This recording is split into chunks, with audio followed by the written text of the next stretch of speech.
سبحان اللہ، ماشاء اللہ۔ عزیزان محترم، السلام علیکم ورحمۃ اللہ وبرکاتہ۔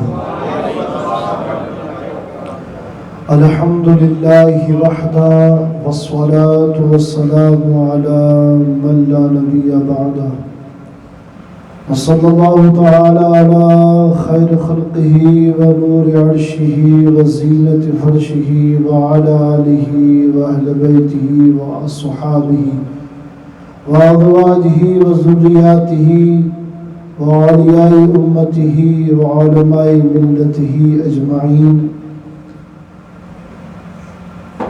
بڑی دیر سے آپ اور ہم نعت و منقبت کے اس نورانی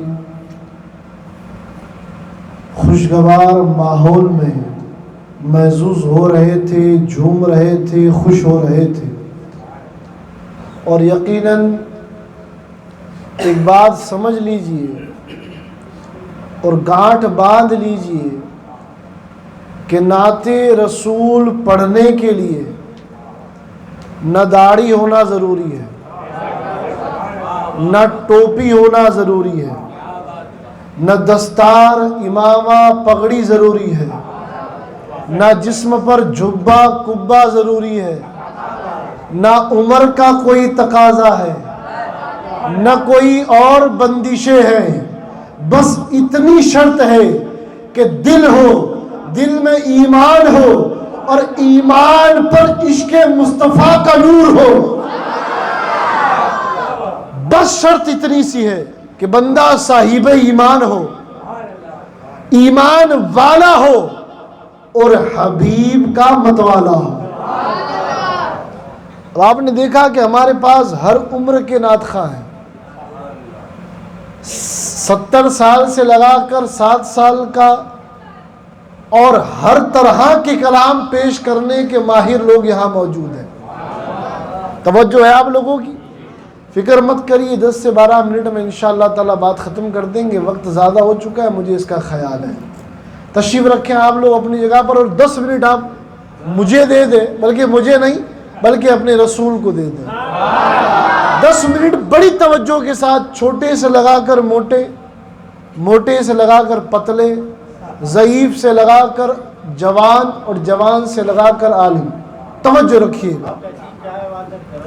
یہ آپ کی محبت ہے، یقین جانیں یہ بات فیصلہ کن بات ہے، یہ بات فائنل ہے کہ نعت رسول پڑھنے کے لیے کوئی عمر کی قید نہیں ہے، کوئی مرتبے کی قید نہیں ہے، کوئی لہجے کی قید نہیں ہے، میں تو کہتا ہوں کسی زبان کی قید نہیں ہے۔ آپ کہیں گے حضرت زبان کی قید نہیں، میں نے کہا ہاں بالکل، آپ نے تو اردو میں نعتیں سنی ہے صرف، ہم نے تو پنجابی میں بھی سنی ہے، گجراتی میں بھی سنی ہے، فارسی میں بھی سنی ہے، مراٹھی میں بھی سنی ہے، بنگالی میں بھی سنی ہے۔ ارے اتنا نہیں، عربی میں اگر نعت سننی ہو تو اللہ کا قرآن اٹھاؤ، کہیں پر والضحیٰ پڑھا جائے گا، کہیں پر واللیل پڑھا جائے گا، پورا قرآن مصطفیٰ کی نعت ہے۔ اور جو لوگ نعت پڑھنے کا جذبہ رکھتے ہیں نا، اپنے جذبوں کو دبایا مت کرو، مسجدیں بلا رہی ہے، آؤ، نمازیں بھی ہوتی ہیں، میلادیں بھی ہوتی ہیں۔ ایک صاحب کہنے لگے کہ یہ سنی قبر میں ٹینشن میں آ جائیں گے جب پہلا سوال ہی نماز کا ہوگا، یہ اس کا کہنا تھا، اہل حدیث تھا۔ اس نے مذاق بنایا کہ سنیوں کو ٹینشن چھا جائے گا جب پہلا سوال ہی نماز کا آ جائے گا، یہ پوچھا نہیں جائے گا کہ تو نے میلاد پر لائٹ لگائی تھی یا نہیں لگائی تھی، تو نے میلاد پر چراغا کیا تھا یا نہیں کیا تھا۔ میں نے کہا آپ میلاد کو ابھی تک سمجھے ہی نہیں ہیں۔ میلاد سنی نماز کے انکار سے نہیں کرتا، میلاد سنی حج کے انکار پر نہیں کرتا، میلاد سنی زکوٰۃ کا منکر ہو کے نہیں سجاتا، میلاد سنی ارکان الہیہ کو چھوڑ کر نہیں سجاتا، بلکہ سنی عقیدہ یہ رکھتا ہے کہ نماز قبول ہوگی میلاد کے صدقے میں، حج قبول ہوگا میلاد کے صدقے میں، روزے قبول ہوں گے نعت رسول کے صدقے میں، زکوٰۃ قبول ہوگی ادب حبیب پروردگار کے صدقے میں۔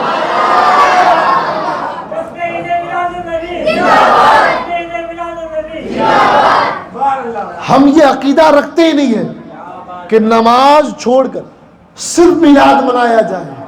ہم تو وہ عقیدہ رکھتے ہیں، ارے تم نماز کی بات کرتے ہو جب نماز میں اللہ نے ذکر حبیب نہیں چھوڑا، بولے سبحان اللہ۔ جب التحیات کے بعد تو درود ابراہیم پڑھنا شروع کرتا ہے تو اللہ اس درود ابراہیم میں نبی پر بھی سلام بھجوا رہا ہے، آل پر بھی سلام بھجوا رہا ہے۔ میں نے کہا تو دنیا میں جہاں بھی زندگی بھر بھاگتا پھرے میلاد سے سلام سے، ارے رب نے نماز میں بٹھا کر تجھے سلام پڑھوایا ہے، ہر نماز میں سلام پڑھوایا ہے۔ میں نے کہا سلام سے کیوں بھاگتا ہے؟ ہم کھڑے ہو کے پڑھتے ہیں، تو بیٹھ کر پڑھتا ہے، اور ایسا نہیں ہے کہ صرف بیٹھ کر پڑھتا ہے، تو بھی کھڑے ہو کر پڑھتا ہے۔ جب نماز پڑھی جاتی ہے میت کے ایصال ثواب کے لیے، نماز جنازہ جسے کہتے ہیں، اس میں بھی درود ابراہیم آتا ہے۔ کبھی اللہ بیٹھ کر پڑھوا رہا ہے، کبھی کھڑے ہو کر پڑھوا رہا ہے۔ ارے وہ اللہم صلی علی محمد وعلی آل محمد، اگر اس کو شارٹ کر دوں تو یہی بنے گا مصطفیٰ جان رحمت پہ لاکھوں سلام۔ بات یوں بھی یہی ہے اور یوں بھی یہی ہے، بات ہے وہی، بھیجا کیا جا رہا ہے؟ سلام۔ کیا بولے؟ کیا سلام بھیجا جا رہا ہے؟ کس پر؟ جو اللہ کا پیارا ہے۔ ہمارے اور آپ کو بھی یہ سکھایا جاتا ہے مدرسے میں، اور علماء یہ بیان کرتے ہیں کہ جب بھی ایک دوسرے سے ملے آپس میں سلام کریں۔ سلام کرنے سے محبت بھی بڑھتی ہے، اور یہاں تک علماء بیان کرتے ہیں کہ اپنے بھائی کو محبت سے سلام کرنا اور اسے دیکھنا اللہ بندے کو صدقے کا ثواب عطا فرماتا ہے۔ آج حال کیا ہے؟ آج اپنوں کو دیکھ کر منہ بگاڑ لیتے ہیں، اور ہمارا حال کیا ہے؟ ہم مسلک، ہم مشرب، ہم مجاز لوگوں کے ساتھ بھی ہمارا سلوک ایسا ہوتا ہے، بعض اوقات معاف کریے گا، ہم مجاز لوگوں کے ساتھ بھی ہمارا سلوک یہ ہوتا ہے کہ انہیں تکلیف کے وقت ہم مدد نہیں کرتے، بس دیکھ کر خوش ہوتے ہیں۔ کوئی ہمارا دوست اگر تکلیف میں ہے نا تو اندر اندر خوش ہوتے ہیں کہ دیکھو کیسی تکلیف آئی ہے نا، مگر یہ اہل عشق کا طریقہ نہیں ہے۔ تکلیف بلال کو ہوتی تھی، تڑپتے ابو بکر تھے۔ تکلیف ابو بکر کو ہوتی تھی، تڑپتے حضرت علی تھے۔ یہ مصطفیٰ کے یاروں کا طریقہ ہے کہ ایک پیر سے مراد یہ نہیں کہہ رہا کہ سرکار پیر ہے، وہ تو پیر جن کے قدموں کی دھول ہے اور جن کی قدموں سے معرفت، شریعت و طریقت بنتی ہے، وہ رسول، میں کہہ رہا ہوں وہ مرشد ہیں صحابہ کے۔ انہوں نے بتایا کہ جب ایک کے پیچھے چلو تو ساتھ مل کر چلو، کندھے سے کندھے ملا کر چلو، کسی کو تکلیف میں دھکیلنا نہیں ہے، ہاتھ پکڑ کے کھڑا کرنا ہے۔ کوئی اگر تکلیف میں ہو، اور ہم کیا دیکھتے ہیں، مجھے ایک بات بتائیے، آپ جب کوئی مال خریدنے جاتے ہیں، کوئی بھی چیز، کپڑا، موبائل، جوتے، تو آپ کیا دیکھتے ہیں؟ کیا دیکھتے ہیں بولے یار؟ کہ بھئی کوالٹی اچھی ہے یا نہیں، مال اچھا ہے یا نہیں۔ پھر آپ کیا دیکھتے ہو؟ مال اچھا ہے، اب دیکھو دکان والا اپنا کوئی تعلقات والا ہے یا نہیں۔ ہم یہ دیکھتے ہیں نا، جہاں بھی جاتے ہیں ہم یہ دیکھتے ہیں کہ بھئی دکان والے سے کوئی سمپرک ہو جائے، کوئی کنیکشن نکل جائے۔ یہ دنیا کا اصول ہے کہ پہلے بندہ مال دیکھتا ہے، پھر تعلقات دیکھتا ہے، اور تعلقات کے بعد سودے کی لے بیچ کرتا ہے۔ تو ذرا دیکھو کہ جن سے تم تعلقات بنا رہے ہو ان کا مزاج کیا ہے، ان کی فکر کیا ہے، وہ کس سوچ کے ہے، پھر جا کر سودا کرو۔ پھر جا کر تعلقات بناؤ. ارے سنو، جس کا دنیا میں مزاج نہیں ملتا اس کے ساتھ حشر میں مزاج کیسے ملے گا؟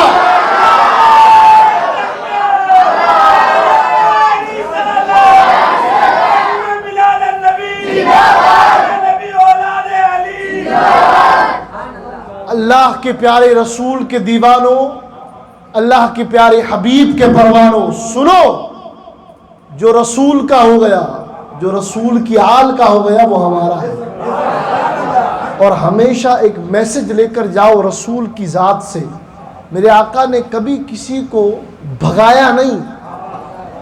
ایک بدو تھا، یعنی گاؤں والا، آس پاس گاؤں تھے نا مکہ شریف کے، وہاں سے تھا. سرکار سے بڑی محبت کرتا. کبھی پنیر لا کر دیتا. پنیر بڑا مہنگا ہے، اس دور میں وہ سستا نہیں تھا. کبھی پنیر لا کر کھلاتا، کبھی کچھ نذرانے میں لا کر دیتا. اب تھا غریب مگر عاشق تھا. اب ہوا یہ کہ جب پنیر کا پیسہ وصولنے کا وقت آتا نا تو وہ سیٹھ کو سرکار کے پاس لے کے آتا، کہتا پنیر والا پیسے لینا آیا ہے. سرکار فرماتی تو لایا تو تھا. کہا سرکار لایا تو میں تھا مگر پیسے تو آپ دیں گے. حدیث کی کتابوں میں آتا ہے میرے آقا اس کو بھگاتے نہیں تھے، اپنے قریب بٹھاتے تھے. تو اس سے سمجھ میں کیا آیا؟ ارے رسول کی سنت ہے دیوانوں کو اپنے قریب بٹھاؤ، انہیں بھگانا دنیا داروں کی سنت ہے، اور ان سے پیار کرنا حبیب پروردگار کی سنت ہے. لوگ کہتے ہیں حضرت آپ کو بھی گانے نہیں ملے. میں نے کہا کیا کریں، ہمارے سرکار کو بھی گانے ملے تو ہمیں بھی گانے ملیں گے. یہ محبت میرے آقا نے سکھائی. پنیر بھی سرکار کو کھلاتا، بل بھی سرکار سے دلواتا. ہمارا اور تمہارے یہاں کوئی آ کر ایسا کرے تو آپ کیا کرو، بھگا دو گے، دوبارہ بٹھاؤ گے نہیں. بات کو طول نہیں دوں گا، انشاءاللہ مکمل خطاب ہوتے رہیں گے آگے بھی. بات صرف سمجھانے کی اتنی ہے کہ جو ہم مزاج ہے، ہم فکر ہے، جو اپنے ہیں، ان سے اپنائیت کو بنائے رکھو. ہے نا؟ بات سمجھ میں آ رہی ہے؟ آپ نے تسبیح دیکھی ہے؟ تسبیح کے دانے دیکھے ہیں نا؟ جیسے یہ تسبیح ہے، مثال کی یہ تسبیح ہے، اس کے دانے کیسے لائن سر ہے؟ اگر ٹیڑھے میڑھے ہو تو یہ تسبیح کہلائے گی. ہے نا؟ آپ یہ خریدیں گے. اس طریقے سے جب ایک کے ماننے والے ہو جاتے ہیں تو اس طرح سے ایک لائن میں کھڑے ہو جاؤ. یہ مت دیکھو کہ اس سے میری پڑتی یا نہیں پڑتی ہے. علی کا ماننے والا ہے، حسین سے پیار کرنے والا ہے، ابو بکر کو چاہنے والا ہے، غوث و خواجہ کا دیوانہ ہے، میرا ہے. اللہ پاک فی نصیر فرماتے ہیں کہ نصیر ہم میں تو اپنوں سے کوئی بات نہیں، یہ کرم ہے ان کا جو اپنا بنائے ہوئے.